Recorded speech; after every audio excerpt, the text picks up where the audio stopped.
Hello everyone, welcome to it at home. Today we will talk about the remaining part of the limit. ठीक है, remaining part of limit का देखते हैं। तो हम लोग सेकंड थ्योरम तक देख चुके थे। अब हमको पढ़ना है थर्ड थ्योरम। थर्ड थ्योरम क्या है?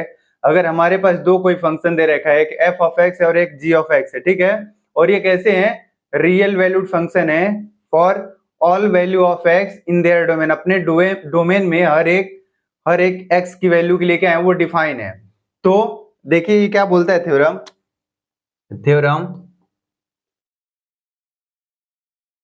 थर्ड क्या कहते हैं? Let f of x and g of x two real value function in their domain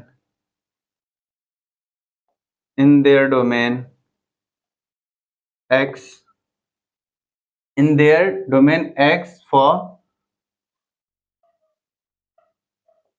all x.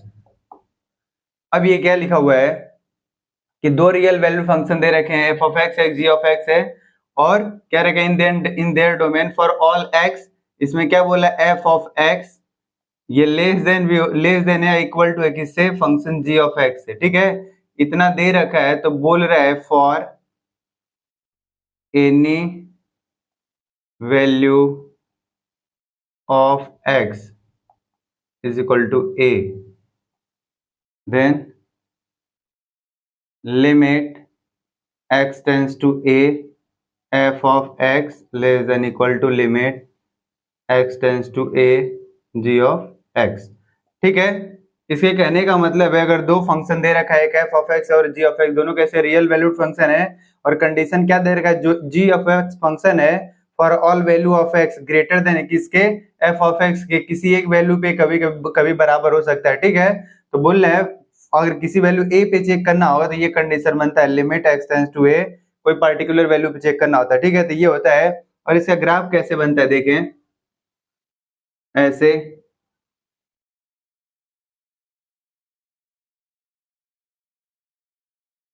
ये कोई y इज इक्वल टू क्या है? जी ऑफ एक्स फंक्शन है, और ये क्या है? y is equal to F of X function है। अब देखो एक वैल्यू है x is equal to A, उस पे देखो F X is equal to A पे एफ ऑफ एक्स और जी ऑफ एक्स दोनों की वैल्यू किसके इक्वल है? बराबर दिख रहा है। ठीक है, इक्वल है। ठीक है, अब यहाँ से ये कौन सा एक्सिस है? y एक्सिस है। देखो कंडीशन क्या दिख रहा है, लिखा हुआ है F of x less than या equal to G of x.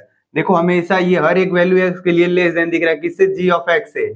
केवल x is equal to A पे ये वैल्यू क्या है? जी ऑफ एक्स के इक्वल दिख रहा है, तो यहाँ पे एक इक्वल का लेस देन या इक्वल का साइन लग गया। ठीक है, ये हमारा थर्ड थ्योरम है। इस थ्योरम को देखें, इसके बेसिस पे हम लोग को पढ़ना है सैंडविच थ्योरम। ठीक है, तो इसको नोट करें, फिर हम लोग सैंडविच थ्योरम को देखते हैं। तो अब हम लोग बात करेंगे थ्योरम फोर की। लिमिट में थ्योरम फोर पढ़ते हैं जिसको हम लोग बोलते हैं सैंडविच थ्योरम। ठीक है, तो सैंडविच थ्योरम क्या है, इसको देखते हैं।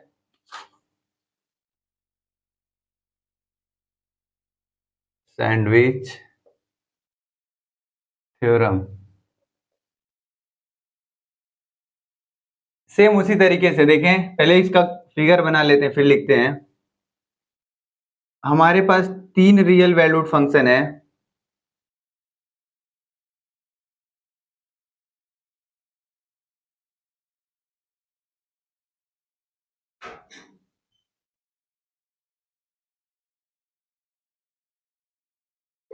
Eight X is equal to A, ये फंक्शन है y is equal to H of X, ये y is equal to G of X, ये y is equal to F of X. ये तीन रियल वैल्यूड फंक्शन है, और ये क्या है? y, और ये क्या है? ओरिजिन। अब ये तीन रियल वैल्यूड फंक्शन दिख रहे हैं। अब इसमें क्या दिख रहा है? देखो जो फंक्शन है h ऑफ x ग्रेटर है, x के हर एक वैल्यू के लिए बड़ा दिख रहा है, उसके बाद g ऑफ x बड़ा दिख रहा है, उसके बाद क्या दिख रहा है? सबसे छोटा f ऑफ x। लेकिन किसी x के पर्टिकुलर वैल्यू a के लिए तीनों फंक्शन की वैल्यू क्या दिख रही है? इक्वल दिख रहा है। ठीक है, तो ये बोलता है सैंडविच थ्योरम क्या है, देखो इधर, late three real valued function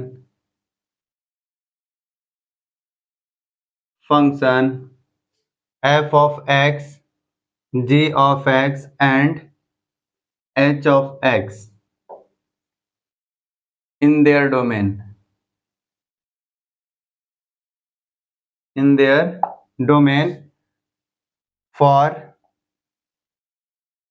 For all value of x, क्या कंडीशन दे रखा है कि f of x less than या इक्वल है किसके, g ऑफ x, और ये भी किसके इक्वल है, h of x. if x is equal to a हो, बोल रहा है if x is equal to क्या हो, a पे पूछ रहा है, क्या दिख रहा है, अगर ऐसा है limit x tends to a f of x is equal to limit x tends to a h of x is equal to l, then limit x tends to a g of x is equal to भी क्या होगा, l होगा. अगर ये x tends to a, x की value किसकी तरफ, a की तरफ अप्रोच कर रहा है, तो f ऑफ x और h ऑफ x की वैल्यू किसके इक्वल दिख रहा है, l के इक्वल दिख रहा है. तो इसके बीच में क्या है, g ऑफ x फंक्शन है, तो उसकी भी वैल्यू किसके इक्वल होगी, l के इक्वल होगा. ठीक है, तो इसको हम लोग ऐसे लिख सकते हैं, limit x tends to a f of x less than equal to limit x tends to a g of x less than equal to limit x tends to a h of x is equal to क्या लिख लेंगे, चलो ऐसा हो गया. ये हमारा क्या है, सैंडविच थ्योरम. इसके बेस पे हमको ट्रिग्नोमेट्रिक फंक्शन एक दे रखा है, उसको हमको प्रूव करके दिखाना. और क्या बोल रहा है, इसी के बेसिस पे बोल रहा है, इसी के आगे का देखो, इधर लिखते हैं कि बोल रहा है कि जो cos x होता है, सैंडविच थ्योरम में बोलता है जो cos x होता है वो लेस देन इक्वल होता है sin x अपॉन x, और ये भी लेस किसके होता है, 1 के. किसके लिए, फॉर x की जो वैल्यू है वो 0 से बड़ी और पाई बाई से छोटा है. इसके लिए ट्रिग्नोमेट्रिक फंक्शन दिख रहा है ये वाला, ये इनइक्वालिटी क्या करता है, फॉलो करता है, यानी cos x लेस देन और sin x upon x less than equal to 1 होता है. ठीक है, तो इसी को हमको प्रूव करवा के दिखाते हैं. यही सैंडविच थ्योरम बोलता है कि ट्रिग्नोमेट्रिक फंक्शन जो है cos x less than equal to sin x upon x less than equal to 1, किसके लिए, फॉर x वैल्यू 0 से लेकर पाई बाई 2 तक के लिए. ठीक है, तो इसको नोट करें और इसका हम लोग प्रूफ देखते हैं. ठीक है, सैंडविच थ्योरम का. तो आइए सैंडविच थ्योरम को प्रूव करके देखते हैं, जो बोल रहा है सही है नहीं.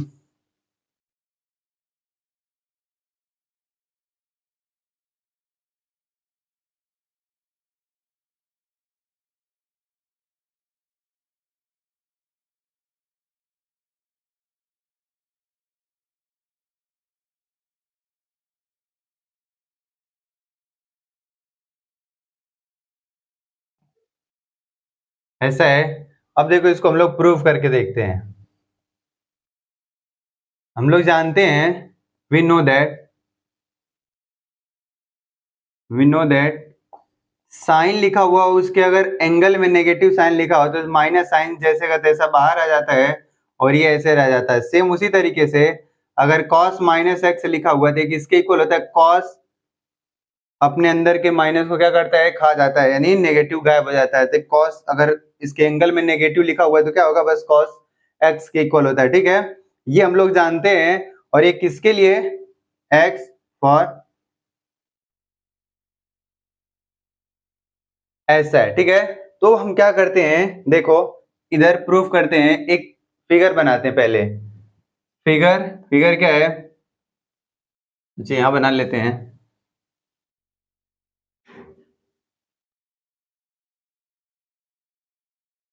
कंसिडर करते हैं एक सर्कल है जिसकी रेडियस क्या है, सेंटर O है, रेडियस OA है.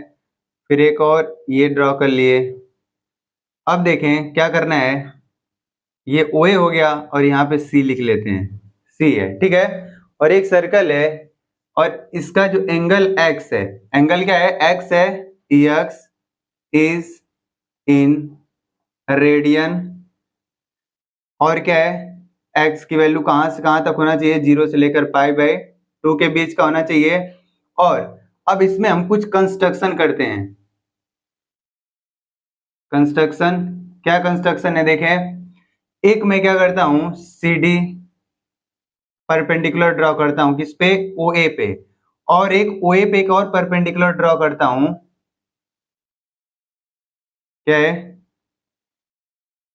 देखो इसका नाम लगते हैं बी और इसको मिला देते हैं सी से, और क्या करते हैं देखो यहां से सी को ए से मिला दिया। इसमें क्या क्या करा वो कंस्ट्रक्शन में लिख लेते हैं, क्या है, सी डी परपेंडिकुलर ड्रॉ करा किस पे, ओ ए पे, और ए बी परपेंडिकुलर ड्रॉ करा किस पे, ओ ए पे, फिर क्या करा, join A C, join C to A, यानी क्या बन गया ए सी, ए सी सी है, इसको ज्वाइन करें, और देखो इसमें क्या है, ओ ए क्या दिख रहा है, ओ ए और ओ सी क्या है, रेडियस है, ओ ए क्या है और ओ सी दोनों आपस में इक्वल है, दोनों है क्या, रेडियस। सर्किल की कोई एक सर्कल दिया होता है, उसके सभी रेडियस आपस में क्या होते हैं, इक्वल होते हैं, यानी रेडियस इक्वल होता है ये किसी भी सर्कल का आपस में।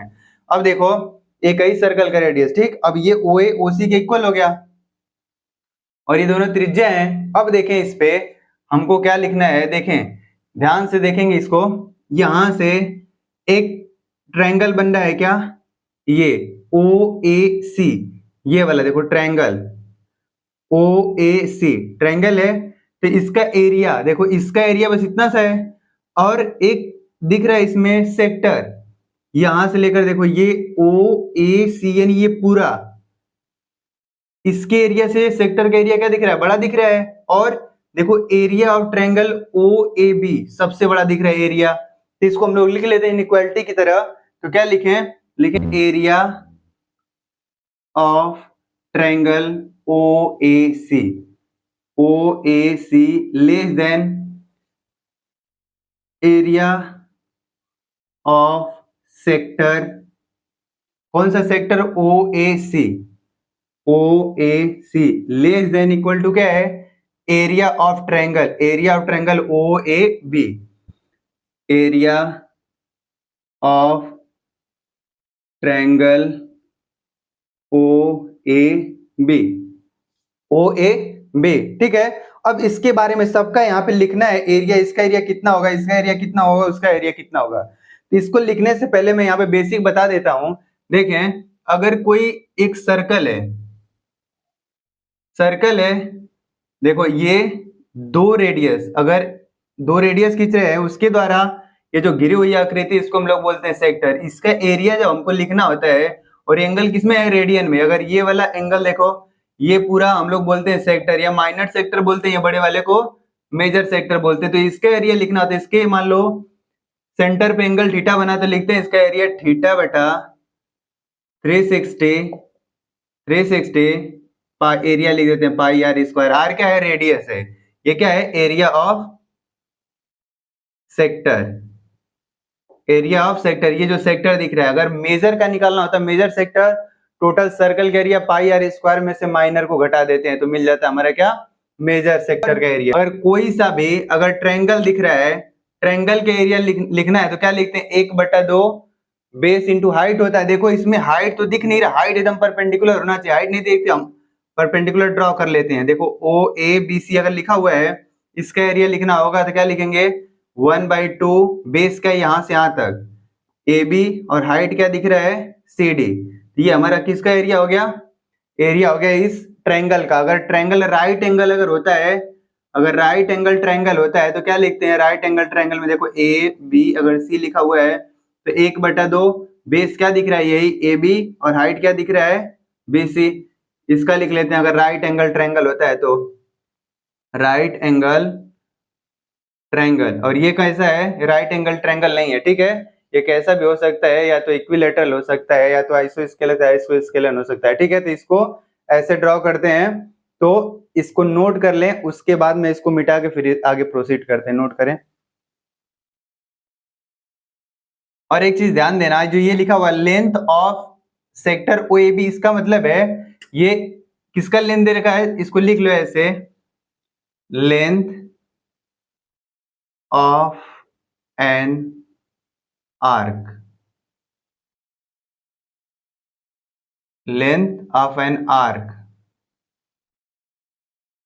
ये इसकी संगत चाप की लंबाई की लेंथ है, ठीक है इसकी। तो देखें area of triangle OAC less than equal to area of sector OAC less than equal to area of triangle OAB। देखें ध्यान से कि ये वाला एरिया, इसका ये एरिया इतना पार्ट दिख रहा है, ये OAC है, ट्रायंगल OAC, और इसके जब थोड़ा सा और बढ़ा देंगे तो इस वाले एरिया से ये वाला एरिया बड़ा हो जाएगा, फिर और बड़ा कर ये पूरा वाला सबसे बड़ा है, तो यही इनइक्वालिटी की तरह लिख दिया है, ठीक है।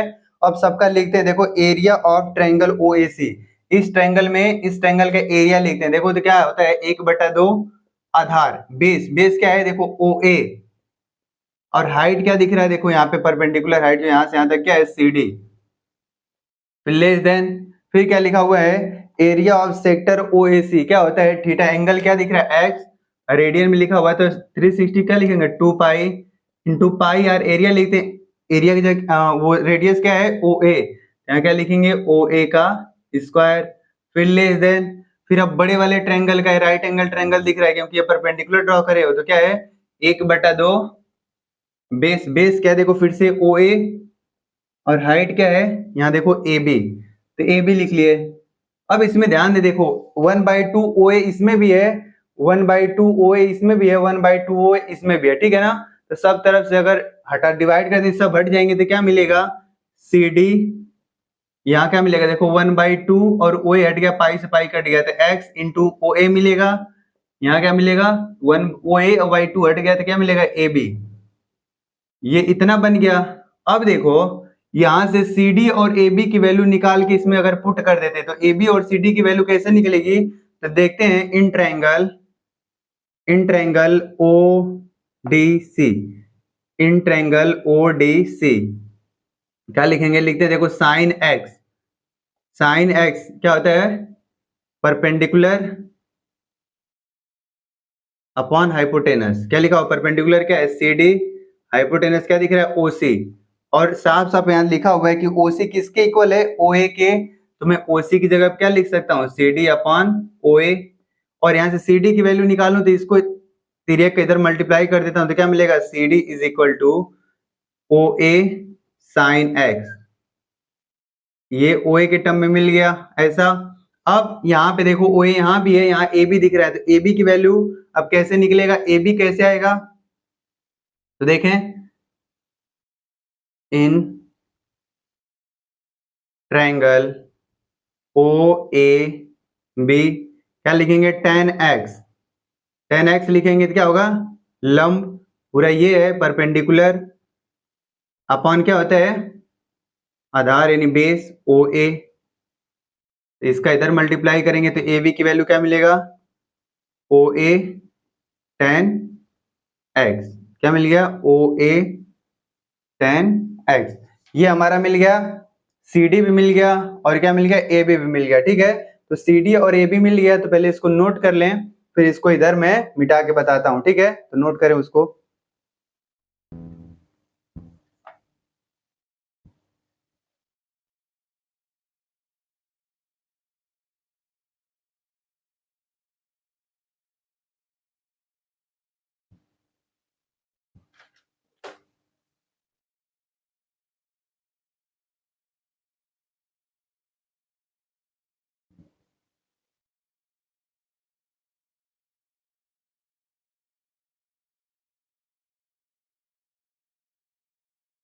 तो देखें यहाँ पे CD और AB की वैल्यू निकल चुके थे, यहाँ पे क्या करें इस वाले में रख देते हैं इस इनक्वालिटी में, तो क्या मिलेगा CD की वैल्यू क्या लिखा हुआ है OA sine x less than, फिर क्या है x इंटू OA, फिर इधर क्या है OA tan x। अब इसमें देखें OA OA OA लिखा हुआ है, ये क्या है पॉजिटिव नंबर, तो पॉजिटिव है तो OA से डिवाइड कर देंगे सब तरफ से क्या हो जाएगा हट जाएगा, तो इधर क्या मिलेगा साइन x, इधर x मिल गया, इधर क्या मिल गया tan x। अब दोनों साइड क्या करें साइन x से मल्टीप्लाई कर, साइन x से डिवाइड कर देते हैं दोनों साइड में, ठीक है ना। इस पूरे इनइक्वालिटी में साइन x से क्या कर दें डिवाइड बाई साइन x, देखो क्या मिलेगा अगर साइन x में डिवाइड करते हैं किसका साइन x का, तो क्या मिलता है sine x upon sine x इधर क्या मिलेगा x अपॉन साइन एक्स, इधर क्या मिलेगा tan x upon sine x. और देखिए हमको पता है कि tan x is equal to क्या होता है sine x upon cos x।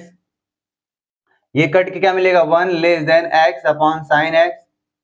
इधर क्या मिलेगा ऊपर sine x upon cos x लिखे तो साइन से साइन कट गया तो क्या मिलेगा 1 अपॉन cos x। देखो इधर मैं लिख के दिखा दो sine x upon cos x और इस पूरे का बटा क्या है साइन x। ये इसके साथ आएगा यानी इससे से कट गया तो ऊपर 1 बचा, ये cos x क्या मिला 1 अपॉन cos x। देखो लेकिन हमको प्रूफ ये नहीं करना है, कैसा चाहिए ऐसा चाहिए, तुम क्या कर दें इसको रिवर्स कर दें, रेसिप्रोकेट।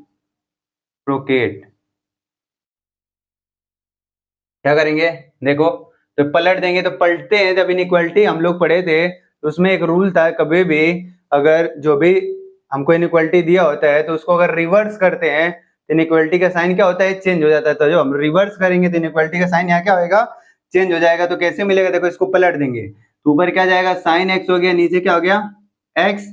फिर ये देखो इनइक्वालिटी का साइन चेंज हो जाएगा तो यहाँ ग्रेटर हो जाएगा, तो ग्रेटर का मतलब 1 हो जाएगा ऐसे, और ये क्या होगा 1 अपॉन cos x तो पलट जाएगा तो क्या मिलेगा बस cos x। यही हमको क्या करना था प्रूफ करना था, तो ये हमारा क्या हो गया प्रूव्ड। ठीक है, अब इसके बेसिस पे हम लोगों को ट्रिग्नोमेट्री के बहुत सारे फॉर्मूले पढ़ने हैं जो बहुत इजी कर देगा लिमिट के प्रॉब्लम को सॉल्व करने के लिए। ठीक है, तो अच्छे से इसको देखें और नोट कर लें।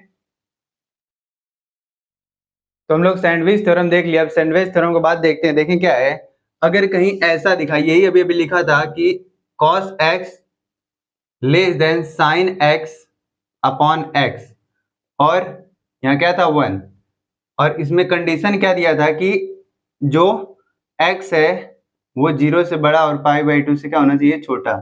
अब इसमें देखो क्या लिखा हुआ, अगर लिमिट x टेंस टू 0, अगर x किसी तरफ जा रहा है 0 की तरफ अग्रसर हो रहा है तो साइन x अपॉन x की वैल्यू 1 के इक्वल होती है।